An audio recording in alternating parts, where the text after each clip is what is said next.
వచ్చే స్కీమ్ ఉండేది, ఆ స్కీమ్ అని రద్దు చేశారు.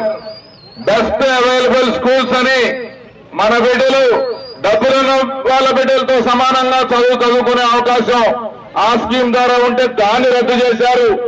అంబేద్కర్ విద్యా దీవెన కింద మన పిల్లలు ఓవర్సీస్ విద్యా నిధి కింద మన పిల్లలు బ్రహ్మాండంగా అమెరికా ఇతర దేశాలకు వెళ్లే అవకాశం, దాన్ని చంపేశాడు. అన్నా క్యాంటీన్ రద్దు చేశారు.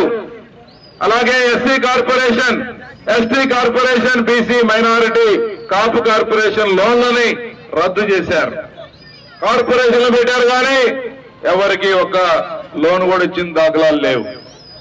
ఈ రకంగా ఎస్సీల ఓట్లతో అధికారంలోకి వచ్చిన జగన్మోహన్ రెడ్డి ఈ యొక్క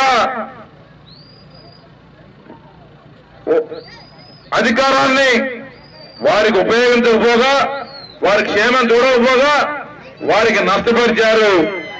సప్లాన్ నిధులు ఖచ్చితంగా ఎస్సీ సోదరులు కాలనీల అభివృద్ధికి ఖర్చు పెట్టాల్సిన డబ్బుని దారి మళ్లించారు.